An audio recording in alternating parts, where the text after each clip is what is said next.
Hindi palulusutin ni dating Pangulong Rodrigo Duterte ang ginawang paglabag sa batas at paggamit nga ng dahas ng PNP, SAF at CIDG sa ginawa itong paghahain ng arrest warrant para kay Pastor Apollo C. Quiboloy at 5 pang individual nitong Lunes. Narito ang balita ni Hannah Jane Sancho. Matapos kumalat sa social media ang iba't ibang footage na ginawang sabay-sabay na paglusob ng puwersa ng Philippine National Police Special Action Force at ng Criminal Investigation and Detection Group o CIDG sa mga compound ng Kingdom of Jesus Christ, bumaha ang batikos laban sa kapulisan. Kahit hindi mga miyembro ng KOJC, justisya rin ang sigaw ng mga kapwa Pilipino. Kahit hindi po membro ng KOJC, alam niyo ba na ang daming nagdi-defend, ang daming nakaka-realize na talagang ginigipit si Pastor Quiboloy even if they're not member of KOJC. Like us, the Banateros. As a matter of fact, there was a time that I even criticized Pastor Quiboloy. But again, ako po hindi po ako nagbabago in my faith and belief po pagdating sa aking relationship with the Lord, or hindi po nagbabago yun. Hindi po nagbabago na hindi pa rin po kami pareho ng paniniwala ni Pastor Quiboloy. But, okay, ngunit datapwat subalit, ito hindi usapin ng relihiyon o paniniwala. Ito ay usapin ng legal, batas, ika nga. Hindi mo kailangan sumanib sa KOJC para makita yung pagkakamaling ginawa ng mga kapulisan dito. Tama, mali. Dito pa lang kitang-kita mo na eh. Sabi ko nga sa inyo, unless there is a probable cause na para mo masabing etong mga taga KOJC ay mga likas na mga bayolente, wala po. Wala ho kayo makikita sa kasaysayan na likas na bayolente ho ang KOJC. Meron ho ba kayo? Hindi ho sa pagmamaano pero hindi ko ito sinasabi para siraan yung ibang relihiyon pero may mga ganung paniniwala di ba? May mga ganung relihiyon na parte ng kanilang paniniwala ang pakikipaglaban at gera. Di ba ho? May mga ganun. I respect that. It's their belief. It's their paniniwala. Pero ho ito, wala ho silang ganung klaseng paniniwala na pag ikaw ay inaway, balikan mo. Wala ho silang ganun. Naintindihan ho natin, napakalinaw ho na maunawaan po natin yan. Wala hong katuruan sa KOJC na pag pinatukan ng bato, batuhin mo din ng bato o di kaya batuhin mo ng labanan mo. Walang eye for an eye. Walang ganun. Sa kanila nga po, talagang gawan mo ng kabutihan. And personally, okay? Personally, I have experienced that. Diba? Ako po, bumato. As a matter of fact, first encounter ko, ito sasabihin ko na ito First encounter ko sa SMNI was with MJ Mondihar. Pumunta ako sa Maisog sa Davao. I was there, not part of Maisog, not part of SMNI. I was there because of PRRD. Now, nakita kami nakita ko yung SMNI doon.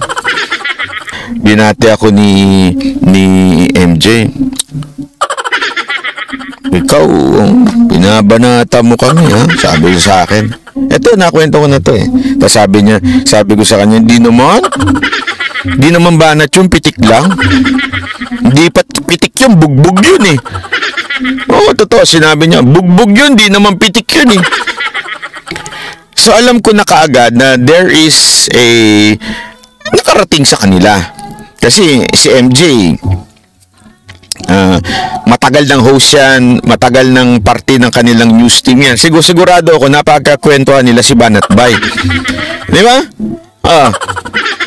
Pero they still invited me to yung unang event na to meet with Pastor Quiboloy. Kaya nga, di ba, sinabi ko sa inyo, unang birada sa akin ni Pastor Quiboloy. Banat Bay, pinanunod kita, binabanatan mo ako I like that. And yet, pinakain. Sabi ko nga, itong taon to doesn't have to preach. He doesn't have to preach to me his religion. Pero nakuha niya yung aking sentimento dahil nga sa hindi siya nagsalita. Alam niyo, bibihira ang ganyan, ha? Di ba? Bibihira po ang ganyang klaseng tao na ginawa mo nung binanatan mo, mabait pa ang approach sa'yo. Yung iba, naku, daming... Alam mo kung pwede ko lang ikwento sa inyo kung paano ako ginigipit ng oposisyon? Naku po, magugulat kayo. Kaya lang ayoko nang ikwento kasi sigurado it's my words against their words. Tapos, sure ako na wala naman ako may lalabas na ebidensya. Ayoko na. Pero alam nyo, every day of my life, maraming lumalapit, marami hong gumagawa ng hakbang para po ako ay gipitin at huwag magsalita. Kahit basta malalaman nyo yan, alam mo yan ng mga taga-SMNI, alam po yan ng ano, pero grabe ho yung talagang panggigipit. And yet, sabi ko nga, etong si Pastor Kibuloy, talagang maayos na tao. Ibig sabihin, again, I'm not saying na-convert ako sa KOJC. That's not my point here. And I am not saying magpa-convert kayo sa KOJC. Hindi rin yan ang sinasabi ko. Ang sinasabi ko lang, mga kababayan, ay simple lang. Si Pastor Kibuloy at ang kanyang samahan, hindi po mga bayolenteng tao yan. Yan po ay isang halimbawa ng tunay ng pagmamahal, na may pagmamahal sa bayan. May pagmamahal. Kaya nga, etong sinabi ni Pangulong Duterte demonizing Pastor Kibuloy yan ang pinaka-perfect word pala, isa lang, o adjective na ginagawa ng gobyernong ito against KOJC and Pastor Kibuloy. Dinidemonize talaga nila. Na parang ang dating asamang tao, mapang-abuso, di ba? Sa lantarang paglabag sa karapatang pantao ng mga otoridad. Sa kanyang pinakabagong pahayag, araw ng Huwebes, Hunyo 13, sinabi ni dating Pangulong Rodrigo Duterte na para sa mga miyembro ng KOJC at lahat na nagtataguyod ng batas, ang araw na Hunyo 10, 2024 ay maituturing na araw ng labis na kasamaan. Aniya, ang mga armadong batalyon ng PNP SAP at ng CIDG ay nagsagawa ng paglusob sa iba't ibang compound ng simbahan sa Barangay Buhangin at Tamayong, Davao City, sa Glory Mountain, Hughesans Baptismal Resort, Samal Island at sa Kitbuk Compound sa Malungon, Sarangani Province na halatang sabayang ginawa ang pagbibigay ng warrant of arrest laban kay Pastor Apollo C. Kibuloy.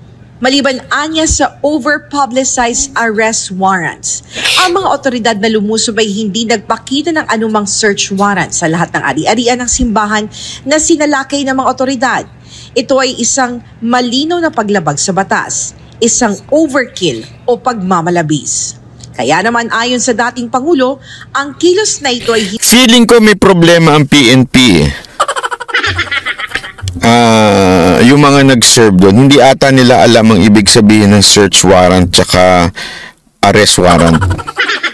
Hindi siguro nila ma-differentiate yun. Kasi ganun yung mga tanso Ganun yung mga insimada vlogger They cannot differentiate between arrest warrant and search warrant. Search warrant, you are authorized to get inside doon sa nakaspecific doon sa batas kung ano yung search mong lugar.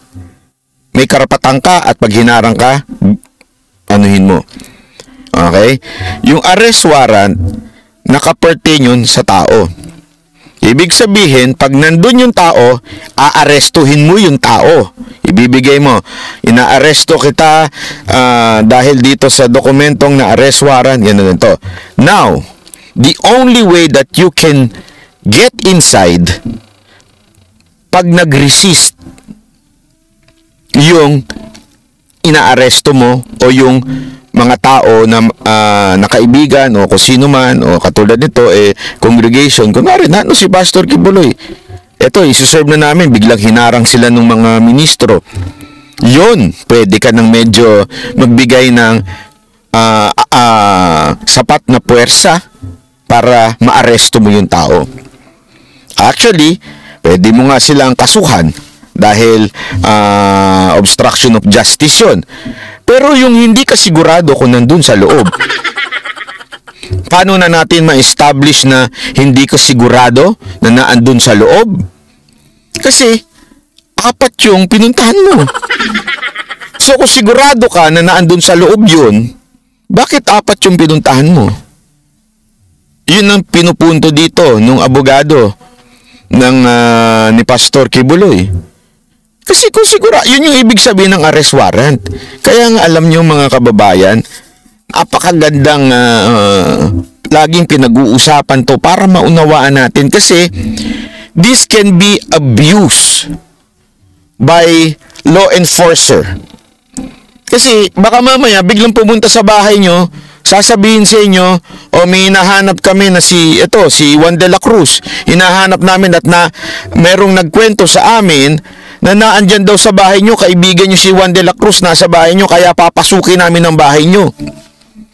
Alam mo, kahit saan mo daling korte, talo yun. Wala kang karapatang pumasok sa isang pribado kahit pa ikaw ay isang pulis. Wala kang karapatang pumasok sa isang lugar nang hindi nagpapaalam doon sa may-ari. Kaya ang pumapalag dito si Pangulong Duterte dahil si Pangulong Duterte administrator ng lahat ng property ni Pastor Kibuloy. Ibig sabihin, dapat sa kanya nag-i-inform. Mr. Duterte, may warrant kami at meron kaming probable cause na sa tingin namin na andyan sa loob ng kingdom si Pastor Kibuloy, kaya ihain namin at kukunin namin, dadakpin namin siya. Dapat ganun ang proseso. Bakit ang tanga-tanga naman ng iba? Hindi, di ba ho? Bakit ang daming tanga sa mundo na to? Kaya nga doon sa mga ensimada vlogger na nagsasabi na bakit nyo kasi pinipigilan yung pag-aresto? Gunggong pala kayo kung sa inyo kaya dalin sa bahay nyo yan, halimbawa lang, di ba, may daladalang arrest warrant at sabihin pumunta sa bahay nyo. May balita kami, nandyan sa loob nun si Juan de la Cruz. Siya yung bungal na adik. Di ba? Sasabihin, aarestuin namin dyan sa loob ng bahay nyo. Dire-diretso lang kami. Payag ba kayo? Hindi pa pwede yun. Hindi pa pwede yun. Maging maalam tayo sa batas, wag tayong parang mga tanso. Kapapanood nyo kasi yan ng mga ensimada vlogger tsaka kay Mike Abe. Kaya pumupuro lang utak nyo Hindi maaring palampasin. Bagamat ikinalungkot ni Duterte na panagutin sa batas ang mga sangkot na otoridad. Sabi nitong isa, wow! Talagang may wow, Mike Abe ka. Banat ba, papasukin nyo na kasi, pinapasok, di ba nakita? Tanga ka ba? Tanga ka ba? Pumasok naman di ba nakita? Nung pinakita na yung warrant, pinapasok naman Kaya sila hindi pinapasok nung umaga, nung alas 3 na, hindi mo nakita mga umaga, alas 6, pinapasok na sila. Kasi dala-dala na nila yung warrant. Nung una, pumapasok silang walang dalang warrant. Ikaw kaya, puntahan ka ng pulis, lusubin yung bahay mo.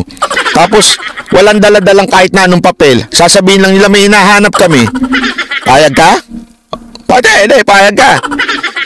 Sabihin mo kung payag ka kasi pupunta ako sa bahay mo. Tapos kunwari may hahanapin ako. Di ba? Yan ang hirap sa atin. Tama ba, Master Judea? Tsaka si Spencer. Ano si Spencer, di ba? Binabati ko kayo, ha? Dahil na rin sa malaking suporta nito sa kapulisan at sa datahang lakas ng Pilipinas, dapat niya itong gawin bilang administrator ng mga ari-arian ng simbahan. Kaya naman iniutos na ni Duterte na maliban sa paghahanda ng mga affidavit ng mga lahat ng mga miyembrong nasaktan at na-trauma sa masaklap na insidente, inuutos na rin anya ang pag-imbentaryo ng mga ari-arian ng simbahan na nasira. Nagpaalala din si Duterte na hindi lamang sa simbahan, rin sa mga opisyal ng batas na magsagawa ng naaangkop na aksyon dahil ang nasabing paglabag ay naipakita sa social media sa buong mundo at nagpakita ng maling mensahe na ang bansang ito ay naging isang police state o estado na kontrolado ng pulisya na walang respeto sa batas at mga institusyong panrelihiyon. Binigyan diin naman ng dating Pangulo na bagamat nagawa na ang pinsala, naroon ang pagkakataon na itama ang mga pagkakamali na dulot ng pagyurak sa mga batayang karapatan sa pagsasagawa ng iligal na paglusob sa pamamagitan ng pagbibigay ng mga lunas at legal na remedyo na ayon sa batas. Binanatan din ni Duterte ang kasalukuyang administrasyon. Anya, ang masaklap na obsession o pagkahumaling ng administrasyong ito na Grabe. Si Miss Hana, pagkahumaling. Obsession. Obsessed daw ang gobyernong ito. Sino kaya ang obsessed sa kanila? Ang Pangulo? Si Tamba? Si Secretary Abalos? O si Secretary... Nandiyan pa ba yun? Si Secretary Remulla? Parang di ko na kasi nakikita eh. O si Secretary Remulla? Ha? Sino sa tingin ninyo ang obsessed dito kay Pastor Kibuloy? Ako definitely isa lang talaga masasabi kong obsessed dito eh. Ang talagang obsessed po dito, ako naniniwala ako si Tamba. Si Tamba ho talaga yan. Kasi isa lang ho talaga ang may sabi nga 'di ba, in all crimes, I'm not saying this is a crime, okay? But in all crimes, it's important yung motive. Ano ba ang motibo para gawin yung krimen? Importante 'yon eh. So in all action, importante na makita mo yung motibo. Ano ang rason, anong dahilan kung bakit mo gagawin ito isang partikular na bagay? Di ba ho? Ako, wala akong nakikitang kabutihan kung idiin pa ni Marcos ito. Wala. Bakit? Ano? Wala eh. Lalo nga ako siyang lalo hong maiipit si Marcos dito pagka gagawin niya yun. Okay? Pero ako, naniniwala ako, si Tamba ito. Bakit kanyo? Kasi si Tamba, ang talagang merong plano sa 2028. Meron talaga siyang plano, mamayagpag. Kasi alam niyo yan, si Tamba, matagal nang may pangarap yan. Ilang beses nang tumakbo senador rin, alam ko eh. Kapag alam ko, correct me if I'm wrong. Pero alam ko, ilang beses na yan tumakbo into a higher position. Pero, wala ho talaga eh. Wala, yung ano niya eh. Yung itsura niya, pag nakita mo talaga siya, kung naiinis ka sa pagmumukha ni Mar Rojas, doble sa pagmumukha ni Tamba. Si Tamba ho talaga pag tiningnan mo, hindi mo talaga malulunok eh. Alam mo yun, pagka si Tamba talaga, pinanood mo, talagang ito ang simbolo ng buhayang politiko. Ito ang simbolo ng matakaw na politiko. Hindi dahil sa mataba, hindi yon, hindi. Matakaw. Matakaw sa kapangyarihan. Marami, di ba? Oh. Ito talaga ang simbolo ho ng taong medyo masasabi mong we are living in a traditional politician era, di ba? Yan ho, isa ho yun.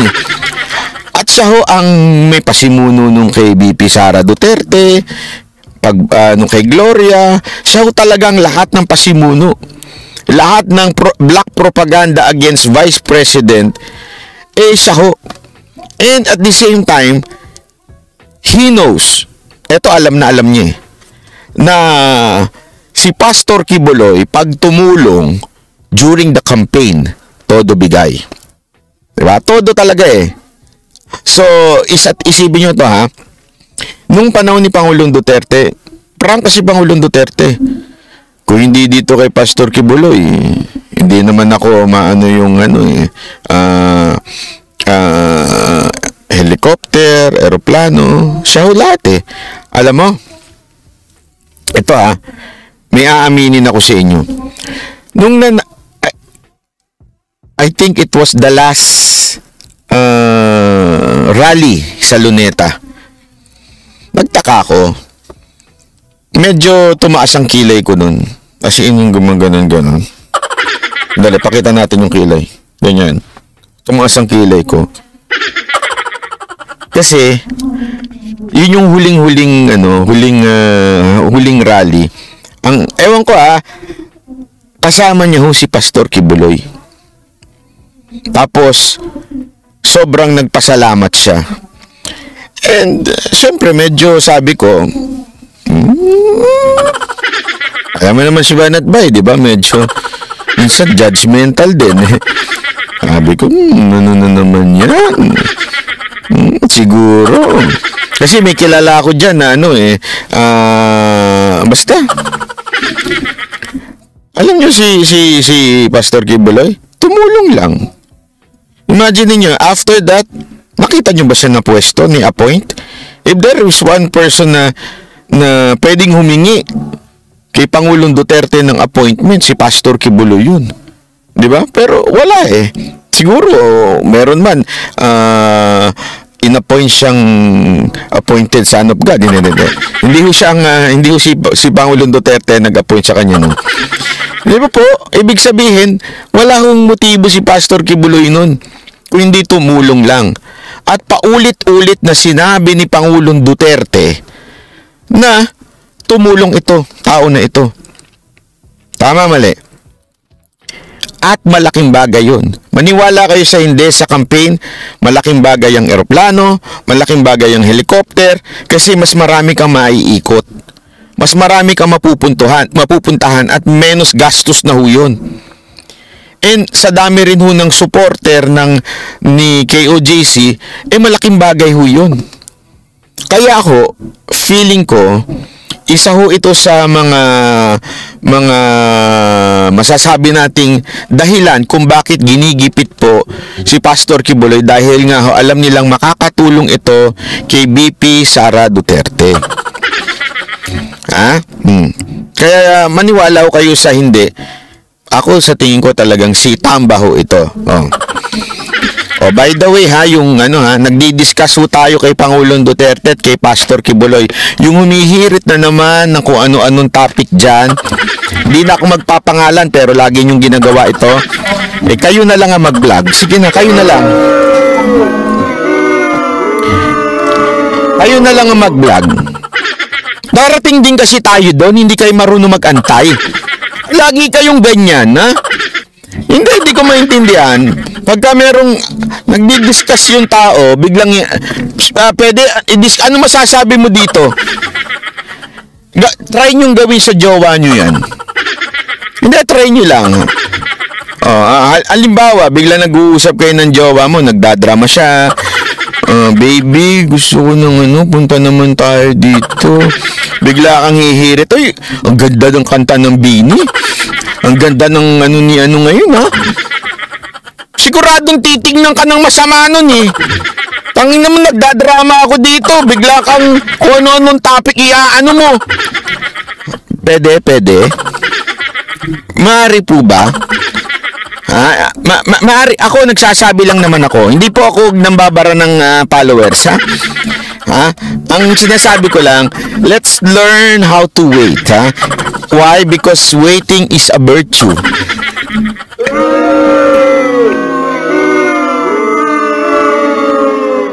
Sinasabi ko lang.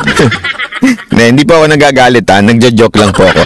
Gusto ko lang maturuan ang mga subscriber natin. Pag nandun tayo sa topic, dun lang tayo sa topic. Hindi po ako nabibigo na binibiro ko ng gayo, ha?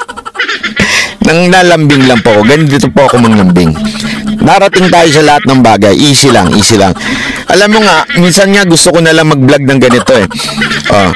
Banat by Live, Q&A. Sige, gusto nyo lahat ng topic na gusto ninyo, sabihin nyo na lang. Kasi anyway, pag nagbigay naman ako ng topic, lahat naman ano masasabi mo dito? Ano masasabi mo dito?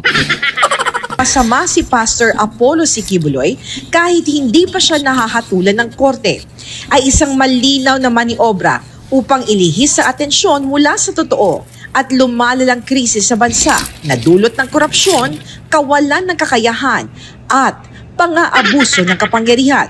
Mabigat man daw sa kanyang puso, kailangan niyang umaksyon laban sa mga responsable para sa sabayan at iligal na raid. Ang batas anya ay dapat na ipatupad. Sa huli sinabi ni Duterte na ang nangyayari ay dapat na magsilbing babala at aral sa lahat ng sumusunod at nagpapatupad ng iligal at labag sa batas ng mga utos dahil mayroong malubhang kahihinatnan ang bulag na pagsusunod. Para sa Diyos at Pilipinas Nako, sinabihan niya ang PNP ng bulag na pagsusunod. Mahirap yan, PNP.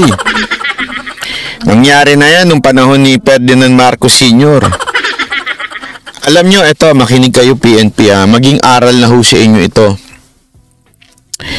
Nung panahon ni Marcos Sr., maging aral, bulag pong sumusunod ang ilang mga kapulisan noon. And they really thought this will not end. The regime of Marcos before, they thought it will not end. And you saw what happened, di ba? You learn from history na ganun ang mundo. Hindi nga, sabi nga, di ba? Kaya nga perfect talaga yung yung simbolo ng mundo. Bilog. Ibig sabihin ng bilog, umiikot yan. Rumorolo yan. Hindi nyo ito bakit hindi nyo naisip na, ba't di na lang ginawa ng Diyos na flat ang mundo? Hindi ako, nagtatanong lang naman ako. Bakit? If God can make a round earth, why cannot He make a flat earth? Hindi ako, nagtatanong lang, dahil ba sa hindi niya kaya? Diyos siya, kaya niyang gawin ang gusto niyang gawin. Kung gusto niyang gawing flat, kaya niyang gawing flat yun. Bakit bilog? Kasi nga, para ho kasi makita ng tao, umiikot ang mundo. Para nagbabago ang mundo, hindi lagi nasa ibabaw ka. Hindi lagi ikaw ay namamayagpag. Kaya dapat marunong kang magpakumbaba o marunong kang tumimbang ng mga bagay-bagay. Isa na nga ho dito etong sa politika marami na mayagpag nun. Isipin nyo Marcos, bumagsak. Aquino, akala nila, kanila na lahat ang mundo na to. Forever na sila. Bakit kanyo? Si Cory. Tapos si Ramos. Tandaan nyo, anointed si Ramos ang inanoint ni Cory. And eventually, yung anak. So, all along, akala ng mga dilaw at pink, kanila na ang taong bayan. Who would thought na darating ang panahon na si Duterte, isang taga Mindanao, isang mayor lang ang magiging presidente na magpapataob sa kanila. Na isang probinsyano, ika nga ni Pangulong Duterte, ang magpapataob sa kanila. At higit sa lahat, hindi lang pinataob. Ultimong yung yellow politicians, di ba? Yung inodoro, sumut, di ba? Yung kanilang mga senators. Umiikot ang mundo. Mga kapulisan, makinig kayo. Hindi forever na andyan kayo sa ibabaw. Hindi forever ang bataan ninyo na andyan sa ibabaw. Yes, ngayon, you are all using your power to intimidate those people na nag-o-oppose sa gobyernong ito. You know you're doing that. Huwag nyo na taong paikot-ikot. I have experienced that. Paulit-ulit ko nang na-experience. Pero darating ang panahon, magsisisi kayo. Bakit? Bilog ang mundo. Maniwala ko kayo sa akin. Bilog ang mundo. So sana, ngayon pa lang, ang akin sa akin po, pati kay Pangulong Duterte, it's not you favor us, you favor KOJC, you favor Pastor Kibuloy. No. Ang dyan is to apply lamang po yung nararapat na kaukulang puwersa, ika nga. Huwag tayong maging abusado. Sundin lang natin yung batas.